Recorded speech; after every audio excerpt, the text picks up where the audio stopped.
Bienvenue à tous dans le Flashback, l'émission qui vous raconte les moments mythiques de l'histoire du sport. La NBA est une jungle où la hiérarchie est presque toujours respectée, d'autant plus en play-off, où les séries au meilleur des 7 matchs ne laissent que peu de place aux surprises.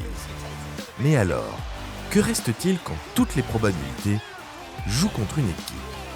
Quand la victoire semble impossible et que même rêver paraît interdit. Il demeure la foi, l'espoir. Un mantra répété encore et encore, comme une prière adressée au dieu du basket. We believe. Nous croyons en notre destin. Aujourd'hui, on vous raconte l'histoire d'un miracle. D'une épopée fantastique et imprévisible, conclue par un upset légendaire. Peut-être le plus beau de toute l'histoire de la NBA. Aujourd'hui, on vous raconte l'histoire des Warriors de We Believe. Alors on prend notre machine à remonter le temps, direction l'Oracle Arena, en ce 3 mai 2007. Le jour où une équipe classée 8e est devenue éternelle. Vous êtes prêts ? Let's go! 1.1, throw it to Barron from mid-court. Backed it in! He backed it in!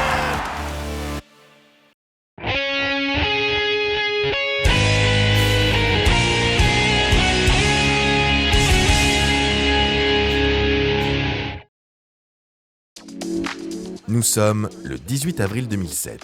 La saison régulière touche à sa fin. Loin, très loin au classement encore quelques semaines auparavant, les Golden State Warriors viennent de réaliser un comeback miraculeux, historique même. 9 victoires en 10 matchs. Wake up the kids! Tell the neighbors, shout it from the rooftops. The Golden State Warriors are going to the postseason. Ce soir, en battant Portland, les guerriers de la baie verrouillent la 8e place de la conférence Ouest, synonyme de play-off. Quoi qu'il arrive par la suite, Golden State a déjà dépassé toutes les espérances, car cette qualification in extremis était encore inenvisageable en début de saison.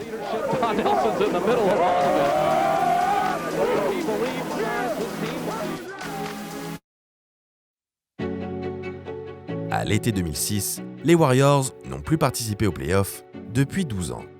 Golden State traverse alors la pire période de son histoire. Une décennie d'humiliation, de scandales et de talents gâchés. La franchise est en ruine. Tout est à reconstruire. What he can bring to us right now, we feel will be enough to help us. That's where the focus is, to help this team get better. Cette lourde tâche incombe à une légende locale, Chris Mullin. Averaged more than 25 points a game while shooting over 52%. À court de solutions, le general manager appelle son ancien coach à la rescousse. L'homme qui l'a aidé à sortir de l'alcoolisme, le génie derrière le mythique Run TMC, Don Nelson. L'ex-entraîneur a été évincé des Dallas Mavericks 2 ans plus tôt. À bientôt 70 ans, Nelly est en pré-retraite. Pour lui, ce retour en Californie est l'occasion de couler des jours tranquilles, sans obligation de résultat ni pression médiatique.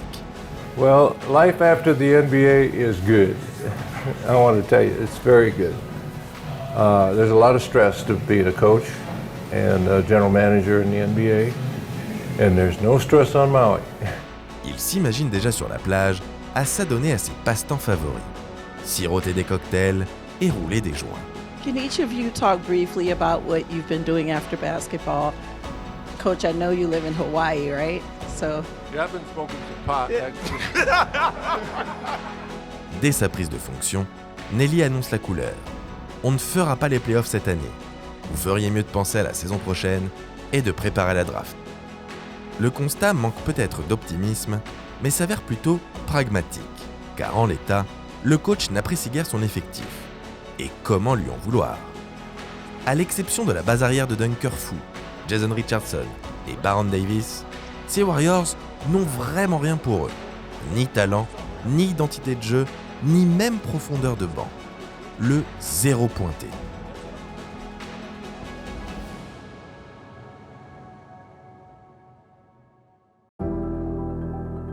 À ce stade, la moindre aide serait la bienvenue. Elle finit par arriver un jour, un peu par hasard, quand Don Nelson assiste à un pick-up game entre Baron Davis et Matt Barnes.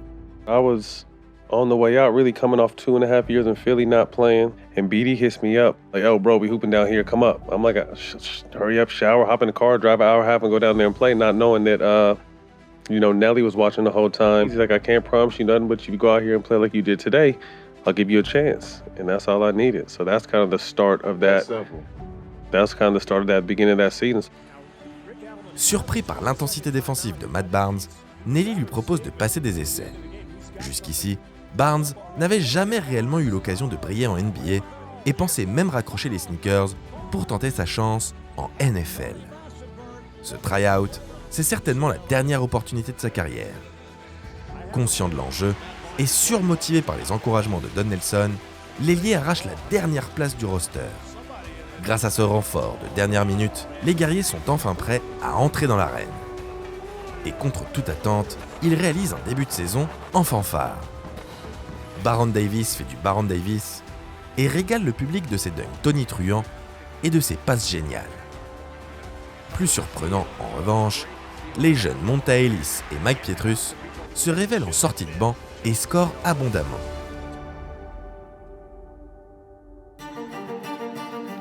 Tout se passe très bien, trop bien même.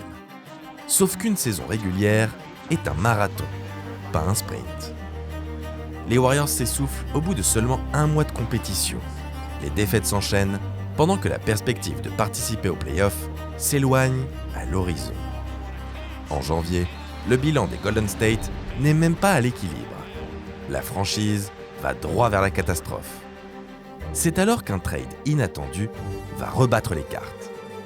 Dans l'optique de renforcer son secteur intérieur jusqu'ici inexistant, Chris Mullin contacte Indiana pour mettre la main sur Al Harrington. I'm a basketball player. I play anywhere. My whole thing is there's nothing I can't do on the floor. I can post, I can handle, I can defend. So no matter what coach needs me to do, I feel like I can do it and do it well. D'abord réticents, les Pacers acceptent à la condition sine qua non que Stephen Jackson soit inclus dans l'échange. Mullin accepte. À cette époque, Jax est considéré comme indésirable. Sa participation active lors du Malice at the Palace et surtout son implication dans une fusillade survenue plus tôt dans la saison ont définitivement ruiné sa réputation. Dans la ligue, plus personne ne veut de lui. Plus personne, excepté un homme, Don Nelson. Le coach n'a pas peur des têtes brûlées et surtout adore le profil de Jax, un défenseur appliqué capable de switcher sur presque tous les postes. Nelson tient sa pièce manquante, la clé de voûte grâce à laquelle il peut enfin mettre en place son jeu signature, le Nelly Ball.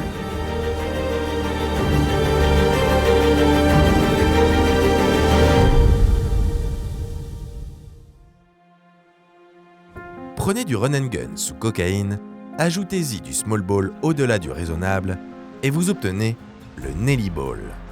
Un jeu sans poste fixe, ni meneur désigné, où chaque joueur, ou presque, est intervertible.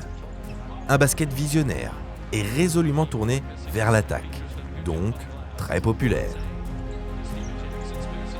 Du fun à l'état pur. Avec leur nouvelle identité de jeu, les Warriors se relancent complètement dans la course aux playoffs.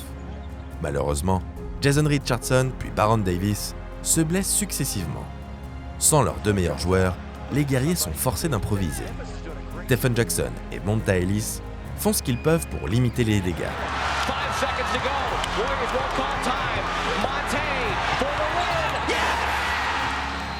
Mais la terrible conférence Ouest est un environnement hostile, où chaque déplacement est un enfer. Ce coup dur a néanmoins le mérite de souder le groupe. Dans un vestiaire qui comprend pourtant certains des plus gros caractères de la NBA, l'ambiance se révèle excellente. Don Nelson a au moins réussi une partie de son pari. Baron Davis finit par revenir début mars. BDD fête la fin de sa convalescence en étrillant les Pistons. Galvanisés par cette victoire de prestige, les Warriors se promettent d'aller en play-off. Yeah, we all said it in the locker room today. It was the first game that we all was back, and we know we were a good team once we were healthy. But I mean, we had injuries going through us the whole season, and we haven't been healthy this whole season. But we're gonna continue to fight the rest of the year, and you know, we still got a chance at the playoffs.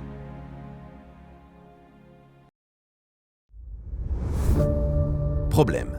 Il ne reste plus que 20 matchs et Golden State affiche un vilain bilan de 27 victoires pour 35 défaites.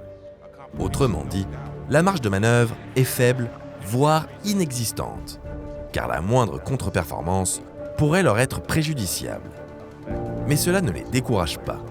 Bien au contraire, dos au mur, les guerriers se lancent corps et âme dans la bataille. Chaque match ressemble à un Game 7. Le sentiment d'urgence devient leur quotidien. La victoire, une nécessité. Petit à petit, Golden State rattrape son retard. Les succès s'enchaînent. Un sentiment de toute puissance s'empare d'Oakland.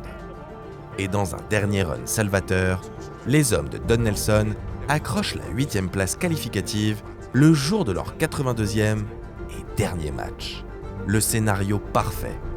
Ils l'ont fait. Ils ont réalisé l'impossible. Leur saison est d'ores et déjà une immense réussite. Et en toute honnêteté, personne ne s'attend à les voir aller plus loin. People were so happy to see the Warriors become a factor. It was really a movement at that time. We got in the playoffs, now he said, you know, we're going to beat Dallas. And that's the first thing he said.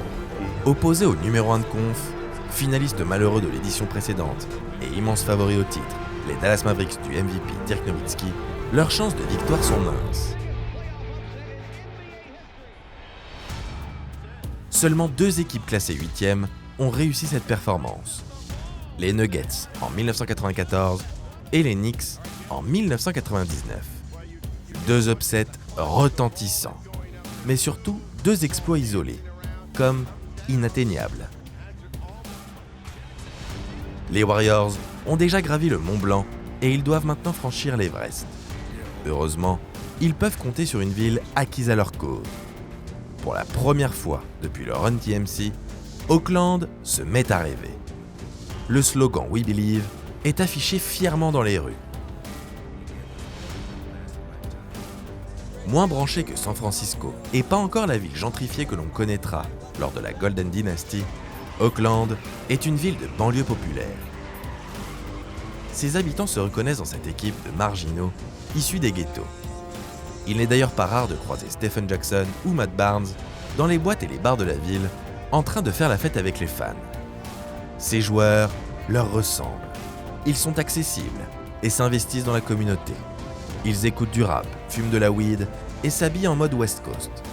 Comme eux, ils incarnent la contre-culture dans une NBA post-dress code.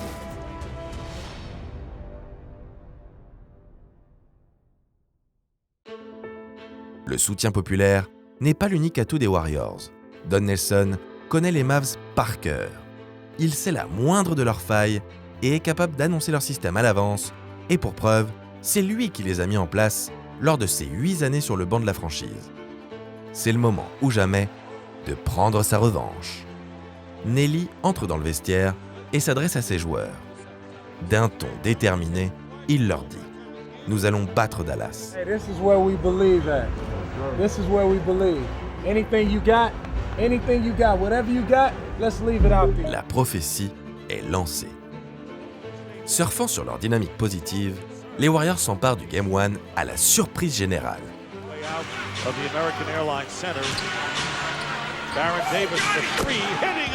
Le Wunderkind ne s'attendait pas à ça, mais il corrige le tir dès le match suivant.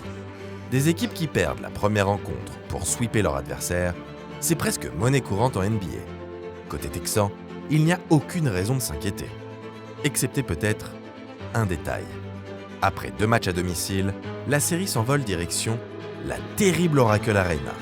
Jason Richardson témoigne. Quand je suis sorti pour m'échauffer, 1h30 avant le match, l'Oracle entière était déjà remplie. J'ai littéralement tremblé en voyant l'incroyable énergie des fans. C'était un soulagement pour eux, mais c'était de la faim pour nous. Je me suis dit qu'on ne pouvait plus perdre. Dans la salle, l'ambiance est électrique. les fans sont debout et chantent en chœur. Un nuage de cannabis embrume les tribunes. Une folie furieuse s'est emparée d'Oakland. Galvanisés par leur public, les Warriors créent l'exploit au Game 3.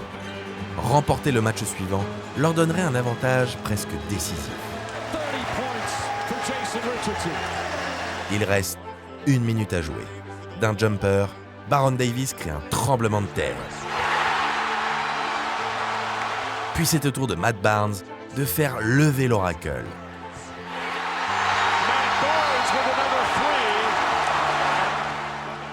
Les Mavs ne reviendront pas.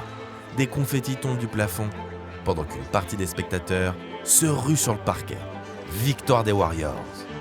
Cette fois, c'est au tour de Dallas de jouer contre les probabilités. Dans l'histoire de la NBA, remonter un déficit de 3-1 est difficile, mais pas impossible. Can be committed by Boston. Could be win or lose right here. 1 second to go. It's over. The Boston Celtics have won it, and they go crazy at Boston Garden. Et puis Dirk Nowitzki ne veut surtout pas revivre l'humiliation de la finale perdue de 2006.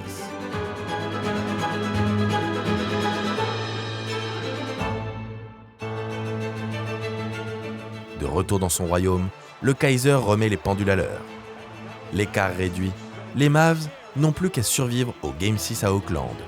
En cas de victoire, il ne fait aucun doute qu'ils plieront l'affaire à la maison.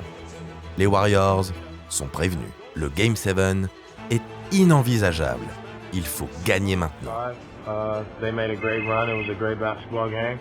Now it's our turn to play at home, prime time, and close it out. Nous sommes le 3 mai 2007.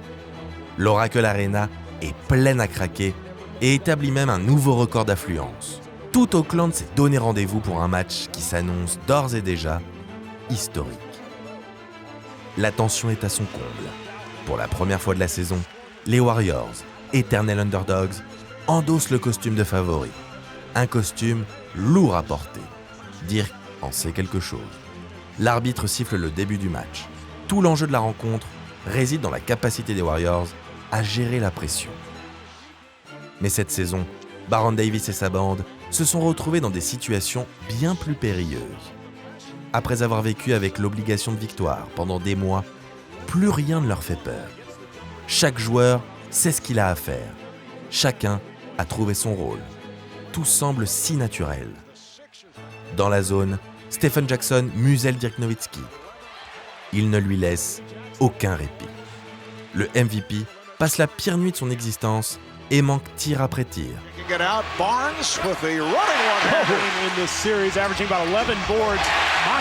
Pendant que Jax enfile les shoots longue distance. Matt Barnes, lui, s'occupe des basses besognes. Il défend le plomb et gobe tous les rebonds. Diminué à cause d'une blessure, Baron Davis nous gratifie de ses acrobaties habituelles. Jason Richardson et notre Mike Pietrus national se chargent du reste. Depuis son banc, Don Nelson contemple son triomphe. Il prouve à la NBA que le Nelly Ball n'est pas uniquement la lubie d'un illuminé, mais bien le futur du basketball. En face, les Mavs ne voient pas le jour. Emportés par le tsunami We Believe. Au buzzer final, les Warriors se tombent dans les bras. La joie est contenue, mais l'émotion réelle. Debout, au milieu de milliers de fans extatiques, ils réalisent l'ampleur de l'exploit. Ils viennent de livrer le match de leur vie. L'apothéose d'une saison historique. Défait, Dirk rentre au vestiaire, plein de rage. Il pense à arrêter sa carrière et part quelques jours plus tard dans un exil à travers l'Australie. I was still so embarrassed about it, the situation. That was some of the most uncomfortable moments of my career, I gotta say. All I wanted to do really was be gone. Il faudra attendre 2011 et un autre exploit pour le voir dompter ses démons. Mais ça, on vous l'a déjà raconté. For the first time in franchise history, the Dallas Mavericks have won the NBA championship. And the MVP of this series, Dirk Nowitzki.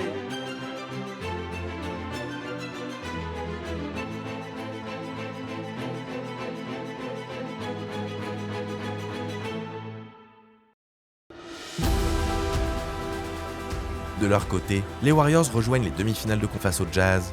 Ils livrent encore une série héroïque.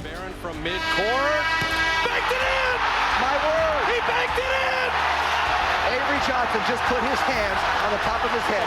Scoring, but then also an open up. Mais toutes les bonnes choses ont une fin. Battue, l'équipe n'atteindra plus jamais le même niveau et sera démantelée peu de temps après. Mais même sans titre, ces Warriors version 2007 ont marqué pour toujours l'histoire de la NBA. Ils sont la preuve vivante que tout est possible, que rien n'est jamais gravé dans le marbre. Ces Warriors étaient peut-être éphémères, mais We Believe est éternel.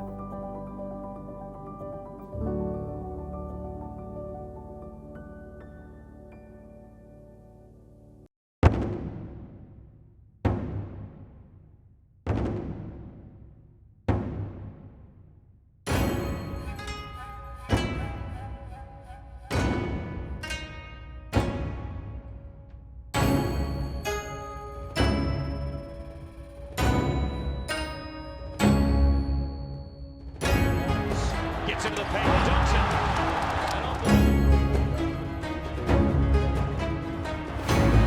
The Golden State Warriors with their first playoff win in 15 years on the home floor.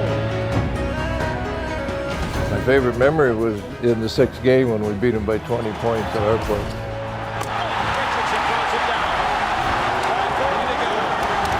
So all this emotion come out of them in one particular playoff series, and we felt it, we saw it, it was a movement.